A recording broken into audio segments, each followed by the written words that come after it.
আমরা দেখেছি অনেক শহীদ পরিবারের আর্থিক অবস্থা অন্তত অনেক দুর্বল, অনেক পরিবার এখনো জীবিকার জন্য সংগ্রাম করছে, অনেক আহত জুলাই যোদ্ধা শারীরিক সীমাবদ্ধতা নিয়ে নতুন ভাবে জীবনযাপন শুরু করার চেষ্টা করছেন। তাদের পাশে দাঁড়ানো শুধু সরকারের দায়িত্ব নয়, সমাজের প্রতিটি সচেতন নাগরিকের নৈতিক দায়িত্ব। রাষ্ট্র সংগ্রাম ফোরাম এসডিএফ শুরু থেকেই শহীদ পরিবার ও আহত জুলাই যোদ্ধাদের পাশে থাকার চেষ্টা করছে এবং ভবিষ্যতে থাকবে ইনশাআল্লাহ। আমরা বিশ্বাস করি শহীদদের রক্তের মর্যাদা রক্ষা করতে হলে শুধু স্মরণ সভা করলেই হবে না, তাদের পরিবারকে মর্যাদার সঙ্গে বাঁচার সুযোগ করে দিতে হবে। আহতদের এমন ভাবে পুনর্বাসন করতে হবে যাতে তারা সম্মানজনক ভাবে জীবনযাপন করতে পারে। একই সঙ্গে আমরা লক্ষ্য করছি বিভিন্ন মহলে জুলাই আন্দোলনের ইতিহাস নিয়ে নানা ধরনের আলোচনা ও বিতর্ক হচ্ছে।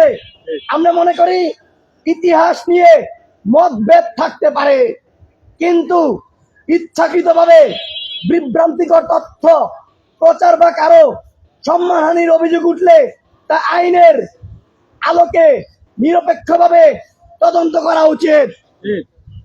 আমরা আবারও বলতে চাই, আমরা আইনের শাসন বিশ্বাস করি, বিচার আদালতের বিষয়, তদন্ত সংশ্লিষ্ট কর্তৃপক্ষের বিষয়। আমাদের প্রত্যাশা প্রতিটি অভিযোগ ন্যায়সঙ্গত ও নিরপেক্ষভাবে বিবেচিত হবে।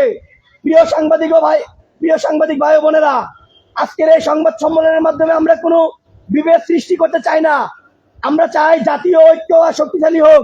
আমরা চাই শহীদদের আত্মত্যাগ এবং আহতদের কষ্ট যেন কখনো বিফলে না যায়।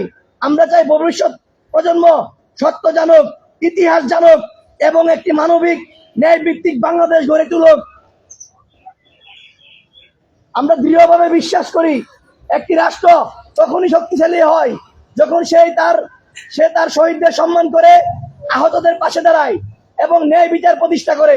যারা এই দেশের জন্য আত্মত্যাগ করেছে তাদের প্রতি আমাদের দায়িত্ব শুধু স্মরণ করার মধ্যে সীমাবদ্ধ থাকতে পারে না, তাদের আদর্শ বাস্তবায়ন করাই হবে প্রকৃত সম্মান।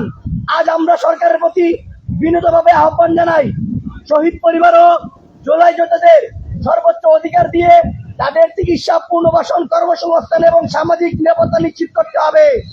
একই সঙ্গে সামাজিক যোগাযোগ মাধ্যমে জুলাই গণঅভ্যুত্থান, শহীদ পরিবার ও আহতদের নিয়ে যেসব অভিযোগ উঠেছে সেগুলো যথাযথভাবে তদন্ত করতে হবে।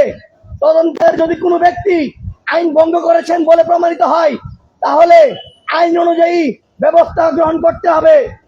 আবারও কেউ যদি নির্দোষ হয় সেটিও নিরপেক্ষ তদন্তের মাধ্যমে স্পষ্ট করা উচিত।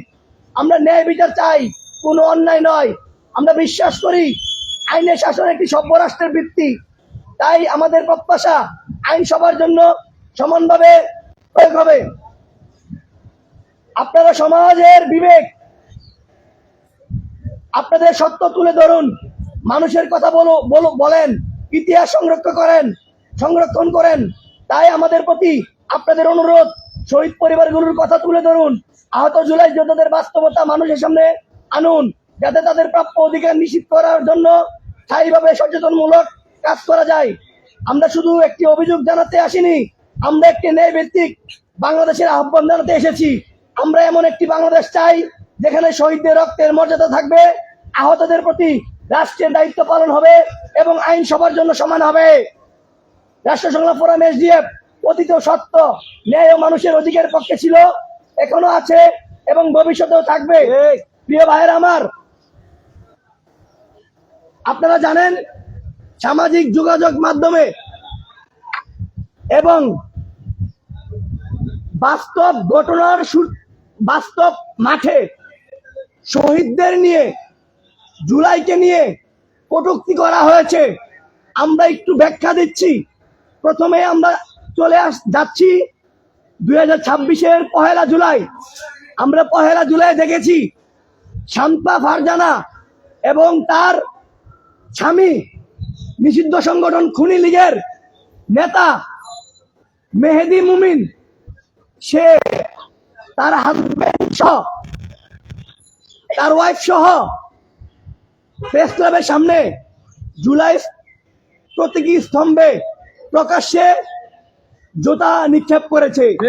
তার তীব্র প্রতিবাদ নিন্দা আমরা জানিয়েছি, কিন্তু আমরা রাষ্ট্রকে বলতে চাই, আমরা দেখেছি জনাব তারেক রহমান তিনি বলেছেন তিনি জুলাইকে ধারণ করেন।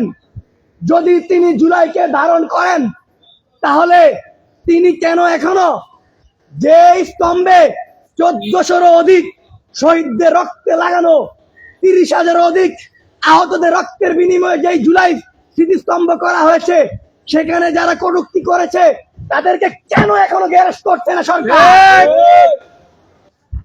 তারেক রহমান বর্তমান প্রধানমন্ত্রী মাননীয়, তিনি কিন্তু বলেছিলেন রামিসা হত্যার বিচার 1 মাসের মাধ্যমে হবে। 15 দিনের ভিতরে রায় হয়েছে, আজকে 1 মাস অতিবাহিত হয়েছে, এখনো পর্যন্ত কিন্তু রায় কার্যকর হয় নাই।